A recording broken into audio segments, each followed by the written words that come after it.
La Terre. Elle a eu un bon mélange d'éléments utiles à sa naissance.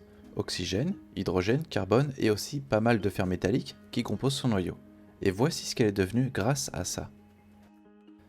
Il y a 4,6 milliards d'années, la toute jeune planète à peine formée n'est qu'une boule de matière très chaude. Pendant sa formation, elle se fait heurter par une planète de la taille de Mars, et les débris en orbite font naître la Lune. Il faudra attendre 200 millions d'années plus tard pour que la température descende vers 90 degrés et permette à l'eau jusque-là en gaz de devenir liquide et ainsi se répandre sur la majeure partie de la Terre. De là, il se met à pleuvoir pendant des millions d'années. Pendant 200 millions d'années, des météores incessants déchirent la croûte terrestre encore instable, créant la tectonique des plaques, en la brisant en quelques morceaux qui vont ou bien se cogner, ou bien se séparer et laisser passer les eaux jusqu'au magma de la croûte terrestre, produisant un processus chimique qui crée les premiers composants de la vie, comme les acides aminés qui structurent l'ADN. Environ vers moins 3,8 milliards d'années, d'après des fossiles connus, la vie était florissante de micro-organismes primitifs, les premières formes de vie. Mais c'est 300 millions d'années plus tard que des algues bleu-vert naissent. Ils sont capables de fixer le carbonate de calcium et fabriquent des stromatolites, des espèces de gros champignons de calcaire qui leur servent de colonie. Ils sont en fait des bactéries capables de photosynthèse. Grâce à leur prolifération, ils permettent donc de synthétiser de l'oxygène sur Terre avec le carbone en grosse quantité et l'abondance de lumière solaire. 1 milliard d'années plus tard commence la formation des grands blocs continentaux. À moins 2,4 milliards se produit une baisse de la température à cause de la hausse de l'oxygène dans l'atmosphère, remplaçant les gaz à effet de serre qui piégeaient la chaleur sur Terre, générant ainsi la première ère glaciaire, qui durera près de 300 millions d'années. À moins 1 milliard, les bactéries primitives obtiennent un noyau. Certaines s'organisent en un être pluricellulaire plus complexe avec une répartition en tissus aux fonctions bien définies, en gros un futur animal ou végétal. Peu après cette période, une hypothèse des géologues suggère qu'il y a eu à ce moment une seconde ère glaciaire, recouvrant la Terre de neige et de glace pendant près de 400 millions d'années. À moins 600 millions, la faune aquatique paisible, sans prédateurs ni proies, disparaît avec l'ère glaciaire.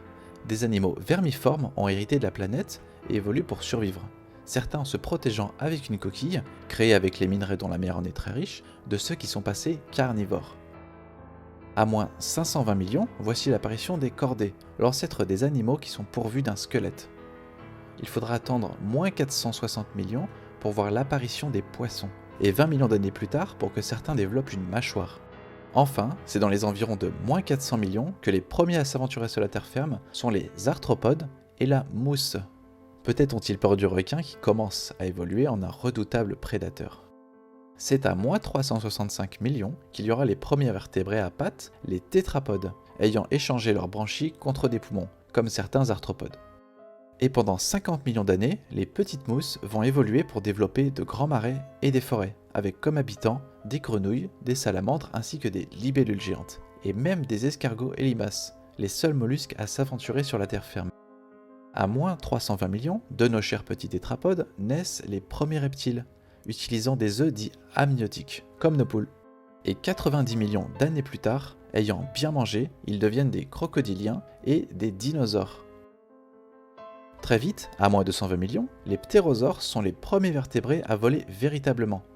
Pendant que ceux-ci s'envolent, des petits animaux font leur apparition, ce sont les tout premiers mammifères. À moins 150 millions, les oiseaux montrent le bout de leur bec, ce sont les descendants de dinosaures carnivores. Mais, à moins 65 millions, lors d'un cataclysme, les chaînes alimentaires se retrouvent brisées et ceux qui n'avaient rien pour s'adapter se sont éteints, comme plus de 75% des espèces vivant sur la terre ferme. Forcés de s'adapter, et donc d'évoluer, les mammifères et les oiseaux encore en vie essayent de survivre en migrant et commencent à conquérir le monde. Au même moment, des animaux habiles deviennent des primates. À moins 50 millions, des mammifères retournent à la mer, donnant plus tard les cétacés et les siriens.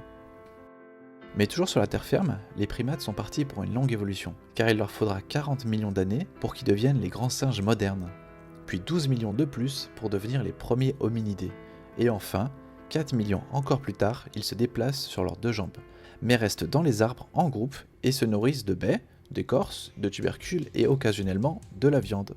Et pas loin de 800 000 ans après, naît la fameuse Lucie, une des plus anciennes ancêtres de l'homme découverte et médiatisée après 1974. À moins 3 millions, l'Homo habilis fabrique les tout premiers outils primitifs. À moins 2 millions, l'Homo erectus, attention jeu de mots, fabrique des outils et des armes de chasse plus élaborés et colonise l'Asie et l'Europe. À moins 500 000, toujours en erectus, il domestique le feu.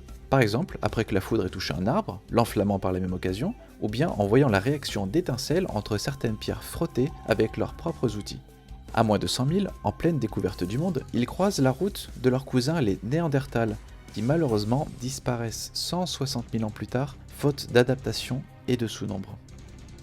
Pour finir, l'homme de Cro-Magnon. À moins 35 000, il invente l'art avec la peinture, la gravure, la sculpture et la parure.